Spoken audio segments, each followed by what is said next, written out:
Okay, so I watched a film and it left me with just weird feeling coming off of watching it, as if it was in a bubble reality. But it happened, and I want to talk about it and share this film with anybody else who actually finds that appealing. We're, or We for the English title, is a 1982 West German sci-fi film. Weir is set well into the future.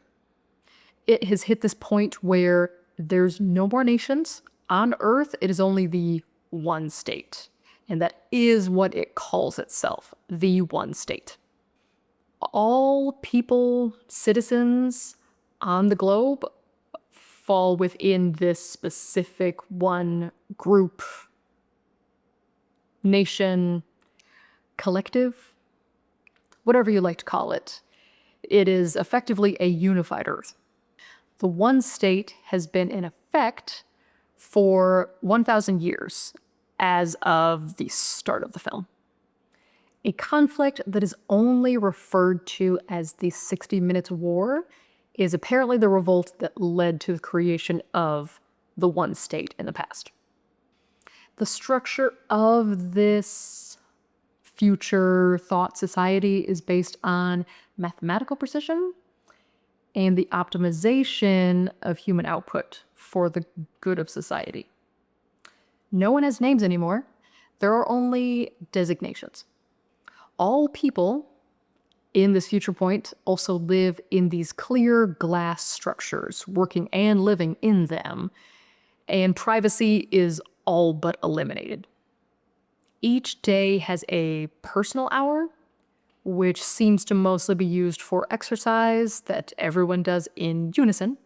And apparently it's also used for sexual interactions, where a woman can designate a man for one of these conjugal time frames within the personal hour. Every single minute of the day has been designated. There is no gaps. Everything has been laid out, optimized for full efficiency, and everyone is in sync from the moment they wake up to the time they eat, the time they work, the times for the personal hour, down to going back to sleep before the next day begins again. The main character is D503, and he states that he is the builder of the Integral. The Integral, it turns out, is a space-capable vessel that is going to be finished within the next 120 days as of the start of the film. And the entire point of the vessel is to go out into the wider galaxy and proselytize to any inhabitants out there about the superiority of the one state. D503 is a mathematician, but he also seems to function as a mouthpiece for the one state as a whole.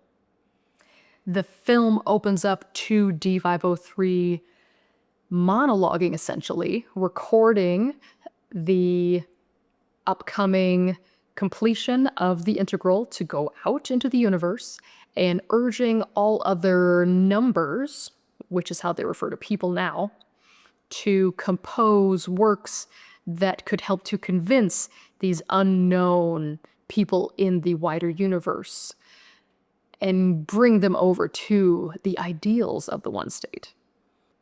D503 seems to be a model citizen or number for the society and actively encourages everyone around him to continue to glorify and work towards the betterment of the one state. One day shortly afterwards, D503 gets an order from the effective ruler for their society to go to the ancient house, and he is joined by a number, I330. The ancient house is the only structure that differs from the rest of all of the glass structures everywhere. It's meant to be preserved as a relic to how people lived and operated before the one state came about. The ancient house looks familiar to recently now. It has art, furniture, wallpaper, furnishings, all of the trappings of how people live, and is meant to reflect that and sort of look like the barbaric, unnecessary freedoms that the one state is really saving people from and giving them a better way of being.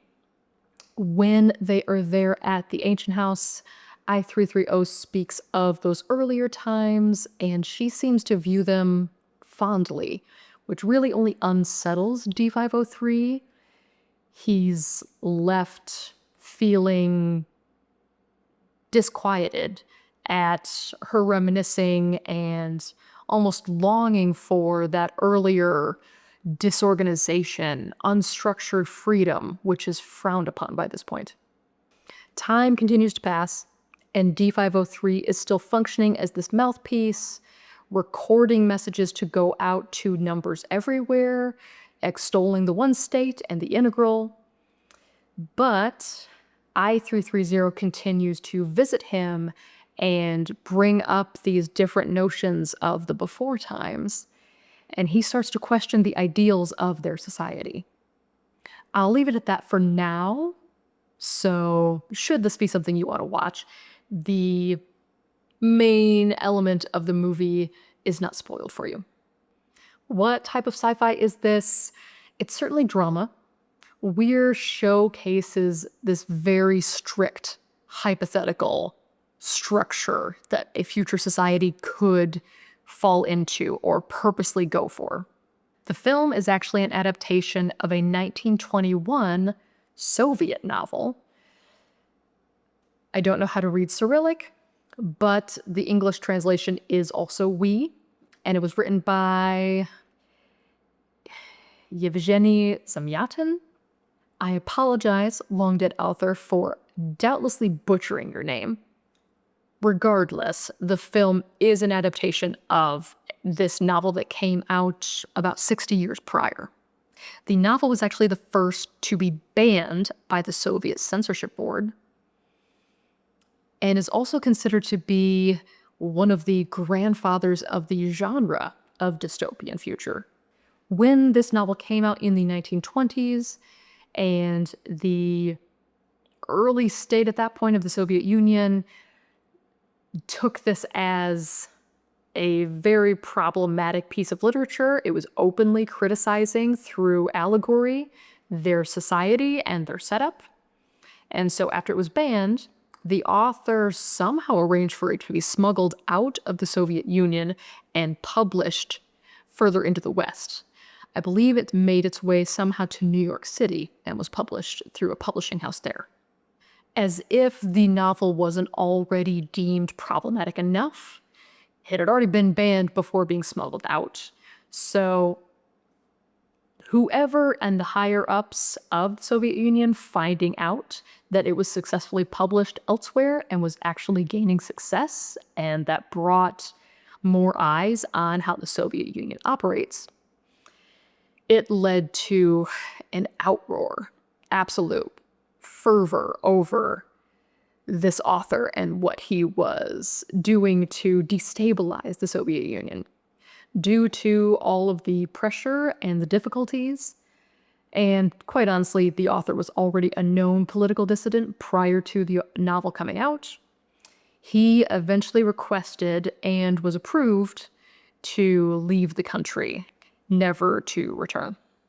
Adapting 60 years down the line into this film, it certainly kept the inspiration and the criticism that shaped the original novel, even if it was an entirely separate country that was being criticized then.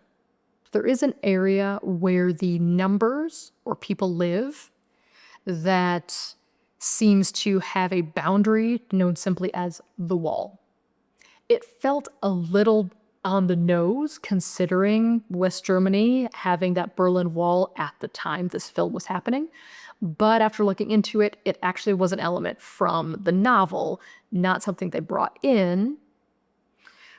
but I can't help but feel that that was certainly embraced given how very much relevant it was in West Germany in particular, and the divide that was happening and still occurring in 1982 when it was released. The sci-fi element is largely the future society that is a hypothetical, and the entire mindset approach, it's intriguing. There are also medical advances that show up, although they're not a massive part of the film.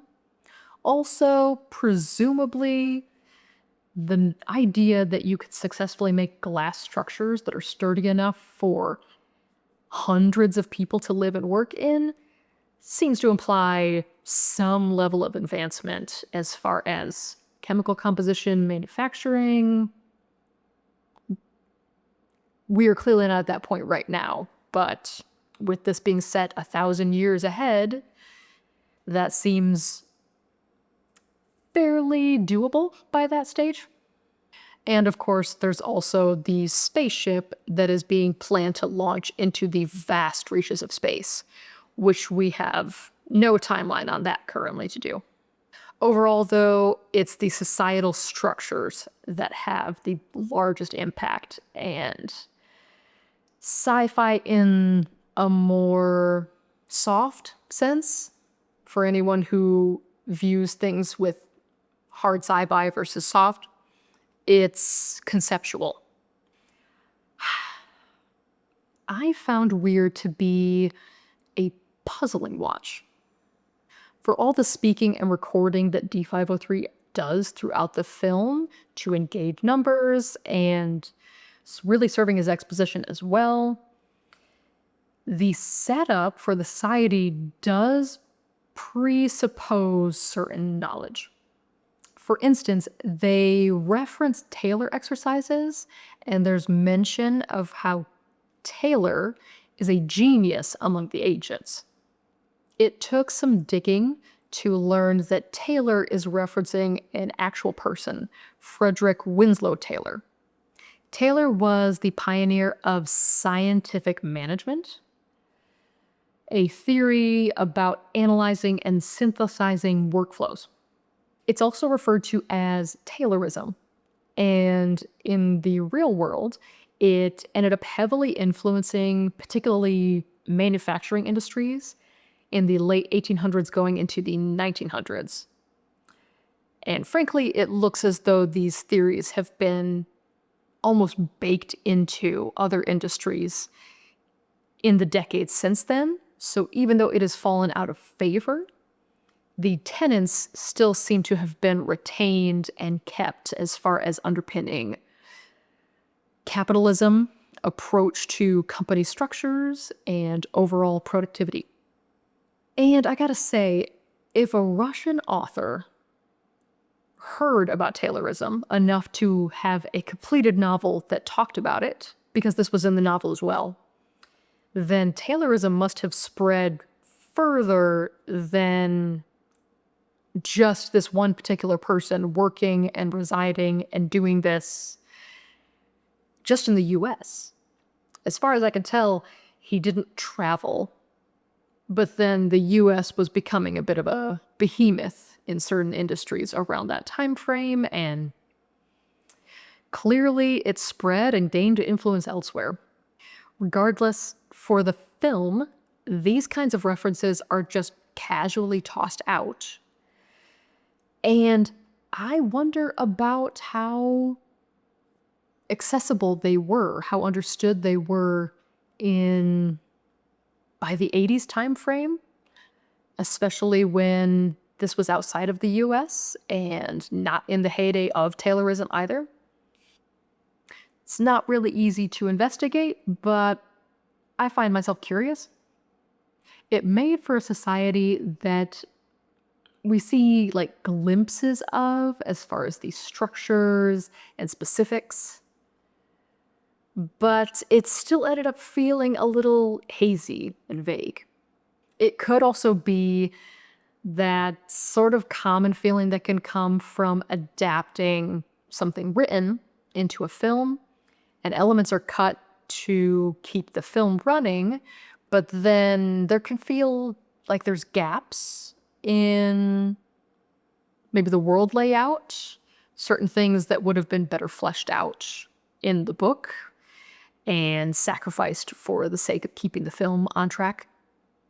Even so, it didn't detract from my appreciation for the film, and it sort of left the society feeling a little more up to your imagination to flesh out and consider the elements that are present.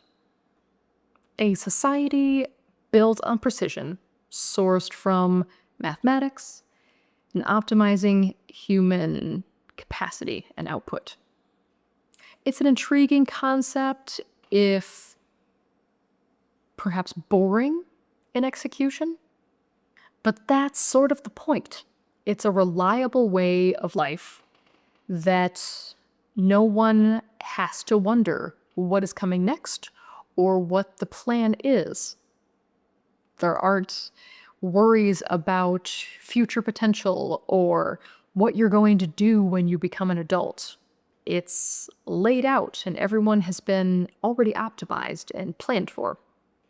The structure is the appeal and the purpose, and the numbers generally seem happy with it and happy with having that security. And they seem horrified at the idea of freedom and not having that to rely on. I could be cynical and talk about how this is effectively brainwashing over 1,000 years of the society, but that also seems too simplistic to boil it down to just that. And really, who wouldn't want to believe and consider themselves in a society that is the best that it is possible to be? Whatever else that was sacrificed in the wake of setting up the one state, no one is left hungry or homeless. Those ills of society have been eliminated. Everyone has a place and purpose, and the basic needs are being met. I'm inclined to disagree with such a thorough disdain for freedom and embracing such absolute uniformity.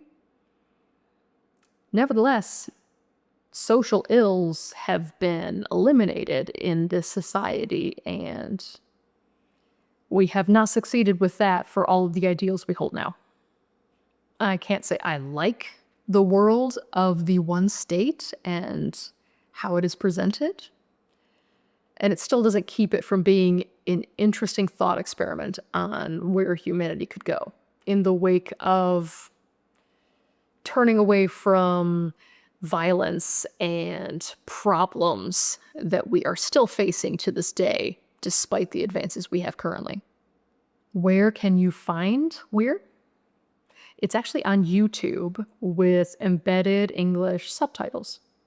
If you're curious to try the film for yourself and find out where it goes past what I provided, you can simply type in Weir 1982 and it should pop up for you.